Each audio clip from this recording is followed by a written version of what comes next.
So good morning students. So today we are going to be discuss acid base concepts. So generally this acid and base and also salts are commonly used terms in our day-to-day life. You know very well HCl. Generally, in the biological terminology, it is called gastric juice. This is secreted by the lining of a stomach, which is used for the digestive process. It is approximately 1.2 to 1.5 liters per day it is produced in our stomach. And the citric acid, this is the common word we are using during this pandemic. And generally this is available in the citrus fruits like lemon or orange. And we can also listen this word tartaric acid. So the tamarind paste is this tamarind paste is consist of tartaric acid. You know vinegar. So vinegar is also will be containing acetic acid. So all these are the acids. You know washing soda, this is an example for the base. Sodium chloride you know very well. This is very important a salt which is used on our daily diet. Like this, there are so many acids, bases and salts which are commonly used in our day-to-day life. So then, once we given a substance, or how do you identify an acid and a base? So before the development of the modern chemistry, there are several attempts have been made to explain acids and bases. So the earlier definitions were mostly based on the observable properties. What do you mean by the observable properties? Taste and the effect of this substance while reacting with the other one. Based on that one, they can try to define the acids and bases. So, according to the earlier views, now what they say that which is acid, which is base is according to earlier views,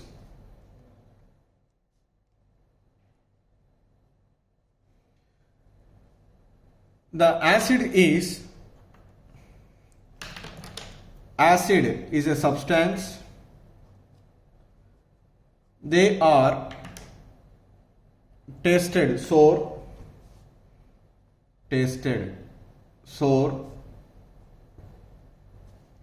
and changed the color of litmus paper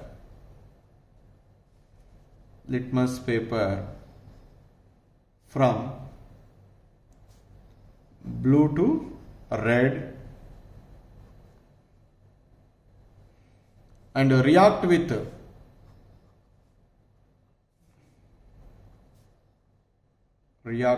certain metals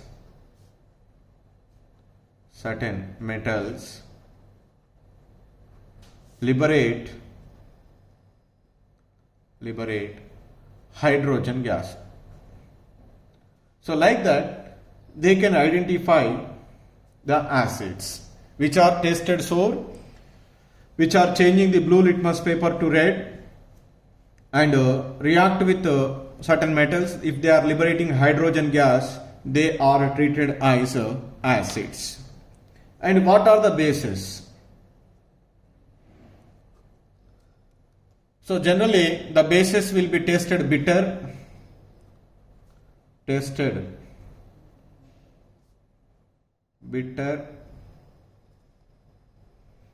and have soapy feel,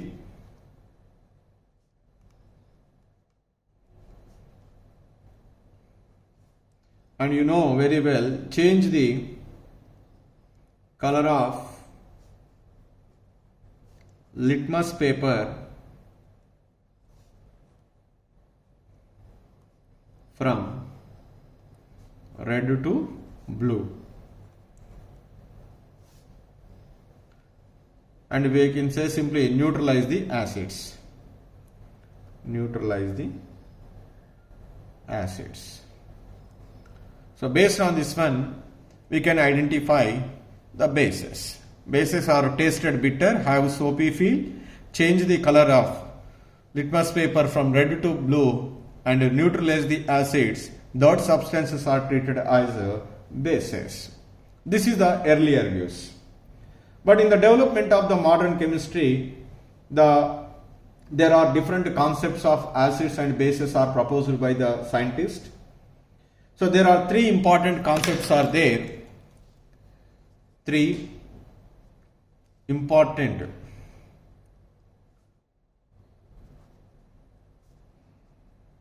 concepts of acids and bases are there. They are, one is Arrhenius concept, Arrhenius concept, and the second concept is Bronsted-Lowry concept, Bronsted-Lowry concept, and the third concept is Lewis acid base theory or Lewis concept. Lewis concept. So these are the three important concepts which they are try to explain what is acid and what is base. So these three concepts we can discuss one by one in the coming classes. So totally according to the earlier views, what are acids? Tasted sour, changed the color of litmus paper from blue to red, and react with certain metals, they liberate the hydrogen gas. And what are the bases? So bases are tasted bitter, have the soapy feel, change the color of litmus paper from red to blue, neutralize the acid, they are treated as a bases. When these acids and bases are reacting in a right proportion, they can form generally the salts. And in the development of the modern chemistry, there are three important concepts of acids and bases are coming into the picture. They are Arrhenius concept, Bronsted-Lowry concept, Lewis concept. First, I will discuss the Arrhenius concept of acids and bases in this lecture. So, according to Arrhenius concept, what is acid and what is base? So, according to Arrhenius concept,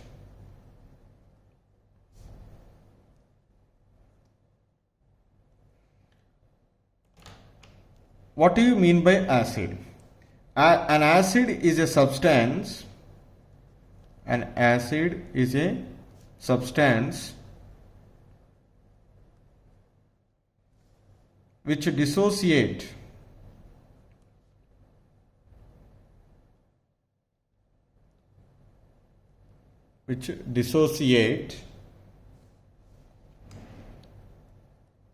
in aqueous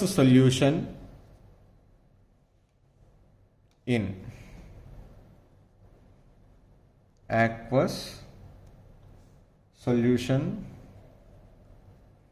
to give hydrogen ion.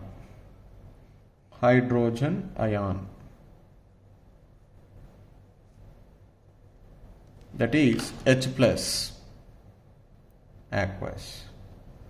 That is called acid according to Arrhenius concept.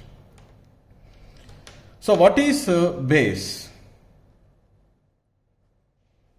A base is a substance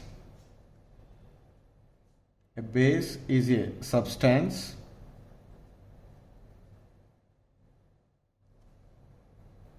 which dissociate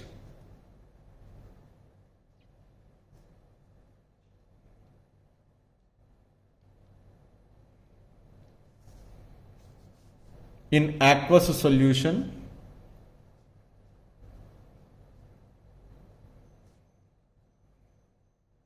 to give hydroxyl ion.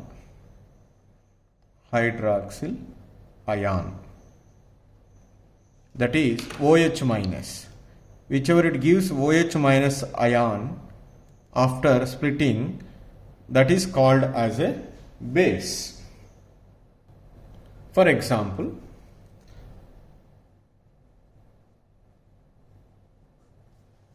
for generalization, let us take an acid HX. An acid HX aqueous, that is dissolved in water to form H plus aqueous plus X minus aqueous. We may also write like this, don't confuse. HX plus H2O is rise to H3O plus aqueous plus X minus aqueous. Both are same, no difference. Hydrogen ion H plus or hydronium ion H3O plus. Both are treated as a same. Now, similarly, for just let us take normal examples. HCl you know very well. HCl, whenever it is dissolved in water, then it gives H plus aqueous plus Cl minus aqueous. Let us take HNO3, nitric acid. Dissolved in water, it gives H plus aqueous and NO3 minus aqueous. Let us take acetic acid, you know very well. Acetic acid is a weak electrolyte, so that it does not undergo complete ionization. Here we are using double-headed arrow. When dissolved in water, it can form acetate ion CH3COO minus and H3O plus aqueous, like that. So suppose if it is a base, for example, for the generalization, the base is normally represented with MOH. MOH is dissolved in water to form M plus aqueous plus OH minus aqueous. Say NaOH, you know very well, sodium hydroxide. When dissolved in water, it is a strong electrolyte, so that complete ionization, Na plus aqueous, it gives OH minus aqueous, that's why it is said to be base. Suppose ammonium hydroxide is there, NH4OH. When dissolved in water, it does not undergo complete ionization, so that an equilibrium is exist. On ionization, it gives NH4 plus aqueous and OH minus aqueous. It gives OH minus aqueous, so that it is said to be a base. It does not undergo complete ionization, so that it is said to be a weak base. Calcium hydroxide is there. The calcium hydroxide is also does not undergo complete ionization. We get calcium plus 2 aqueous plus 2 OH minus aqueous. So in all these all the substances are giving the OH minus ions. That's why these are all treated as a bases. Here all are giving the H plus ions. That's why these are treated as a acids according to Arrhenius concept. Okay. So we are defining which is acid and which is base. Then which is strong acid and which is weak acid, which is strong base and which is weak base. How do you say? That is common. If it is undergo complete ionization, or if it is having the greater extent of ionization, then that is said to be, normally said to be strong acid or strong base, that is depending upon the giving H plus and OH minus ions respectively. Suppose it does not ionize it to a greater extent. If it is ionized to a smaller extent, then it is said to be a weak acid or weak base. That's why we'll write one statement here, important note, that is the strength of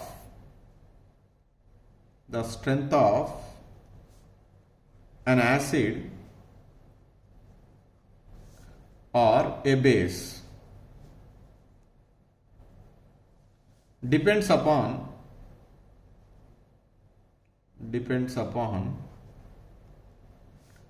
its capacity of ionization to H plus or OH minus ions respectively. If it is undergo greater extent of ionization, that is said to be a strong acid or base. If it is a lesser extent of ionization to H plus ion or OH minus ion, that is said to be a weak acid or weak base respectively. You know very well, just now I said HCl, HNO3, H2SO4, all these are ionized to a complete in the aqueous solution. That's why they are all are said to be a strong acid. The acetic acid does not ionize to a complete. It will be ionized to a smaller extent, that's why it is said to be a weak acid. The sodium hydroxide is ionized to a greater extent, that's why it is said to be a strong base. But the ammonium hydroxide is ionized to a lesser extent to OH minus ion, that's why it is said to be a weak base. So like that we can say whether it is a strong or base, that is depending upon its ionization capacity.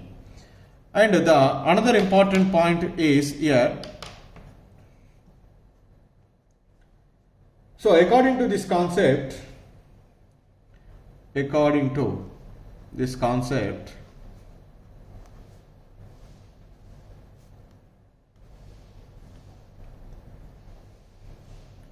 so acid plus base,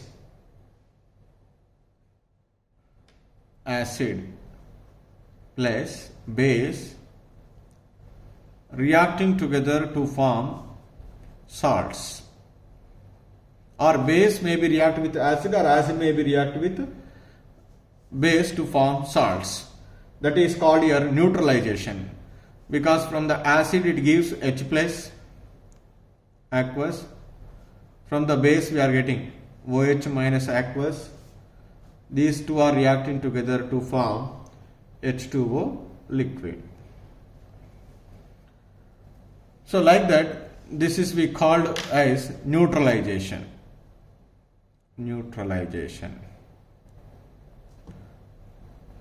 Acid gives H plus ion, base gives OH minus ion, these reacting together to form water molecule, that is called neutralization. So what are the limitations of this concept? Limitations of Arrhenius acid base concept. So the very first one is, it does not provide any explanation to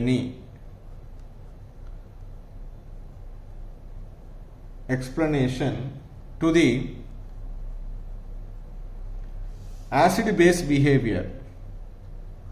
acid base behavior in the absence of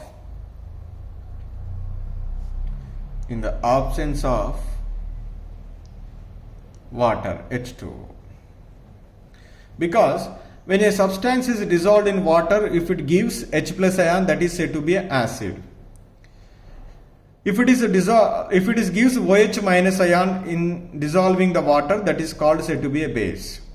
Suppose in the absence of a water, a substance is given to you, whether it is an acid or base, does it provide any explanation for that one? No. That is the one limitation. And the second limitation is, According to this concept of acids and bases, definitely an acid must be containing H and base must be containing OH. But there are so many compounds without H and without OH, they are acids and bases. So that is could not explained by why they are acting as acids and bases even though they do not containing any hydrogen or OH groups in their molecule. That is also could not provided by this concept. So that means here I write this concept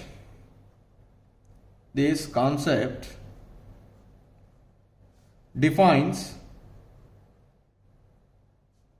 acids and bases as compounds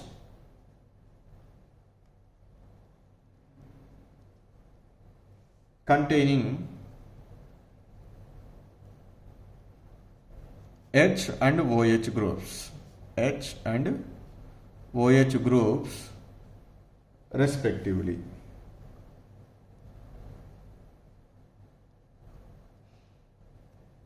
But there are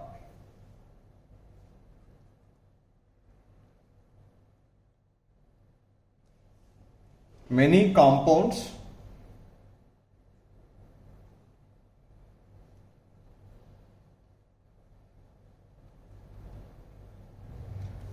without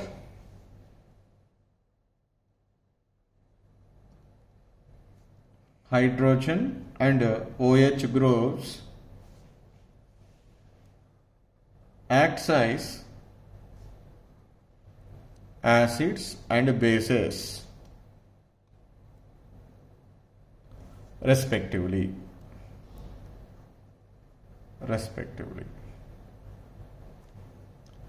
The best example is, you know very well, carbon dioxide. The carbon dioxide does not contain any hydrogen, but whenever it is dissolved in water, it is acts as a acid. Ammonia, you know very well, is it having any OH group? No, but it acts as a base. How the ammonia is acts as a base, how the carbon dioxide is acts as an acid when they are dissolved in water, that does not given by any explanation according to the concept of Arrhenius. That's why the CO2 and NH3 without hydrogen and OH group, they are acts as acids and bases. That means acid means even though without the hydrogen is also there are certain substances which are acts as acids. Without OH group was also certain substances are acts as bases. So these are the two limitations of Arrhenius concept of acids and bases.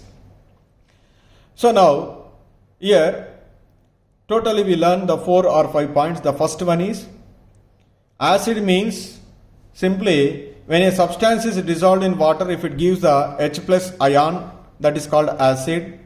A substance whenever it is dissolved in water, it gives OH minus ion, that is called base. Whether it is a weak acid or strong acid, that is depending upon its ionization to H plus ions.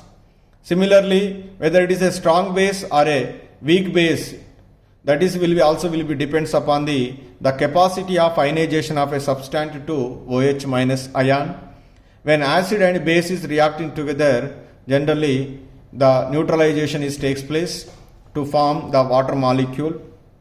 From acid H plus, from base OH minus, these reacting together to form water molecule. So there are two limitations are there. So the one is all the time we say defined in dissolving in water. But in the absence of a water, how could you identify whether a given substance is acid or base? That is could not provided any explanation by this concept of Arrhenius. And the second one is generally acid means it contains must be H, base means it containing the OH. But however, there are certain substances without containing H and OH group, they are acts as acids and bases respectively. How they are acts as acids and bases? So that explanation is also could not provided by this concept. So this is about the Arrhenius concept. In the next class, I will discuss the Bronsted-Lowry concept.